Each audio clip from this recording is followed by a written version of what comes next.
The Raid of Lindisfarne, as told by Dave the Viking Cat. It was a cold night in the great mead hall of Kattegat, where warriors drank deep and skalds sang of glory. The fire roared, horns clashed, and laughter echoed through the wooden hall beams. Then the doors creaked open, and in padded a small figure cloaked in shadow and fur. Dave the Viking Cat. He was no ordinary cat. His eyes gleamed like polished amber, his whiskers twitched with ancient wisdom, and slung around his neck was a pouch of mysterious items, a sunstone, bright as the northern sky, and a compass carved from the world tree itself. "You're far from your forest, little one," boomed a voice. Dave turned to see Ragnar Lothbrok, tall, broad, bearded, with the storm of the gods in his eyes.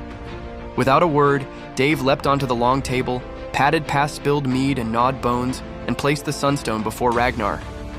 "For finding the sun when the sky turns black," Dave purred.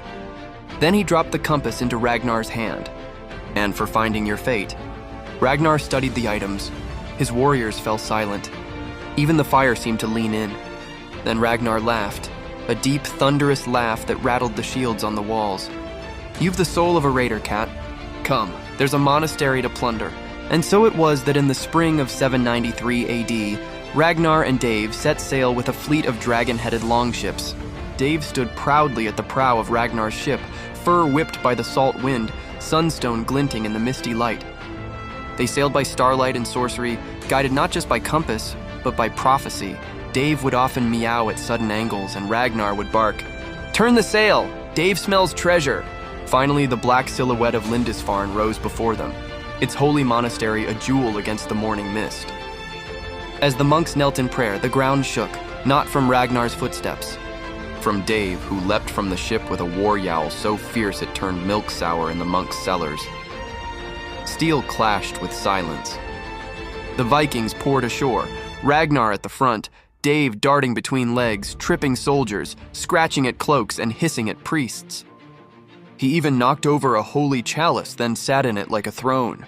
By the time the raid ended, Lindisfarne was aflame. The Vikings had taken gold, relics, and even a silver bell Ragnar gave to Dave as a collar. Europe woke in terror. The age of the Vikings had begun. And at the heart of it, tail high and eyes glowing, stood Dave the Viking Cat, hero of the North, guardian of the Sunstone, and bringer of glorious chaos. And the Anglo-Saxons Side Oa Lord protect from the fury of the Norsemen, and Dave the Viking Cat.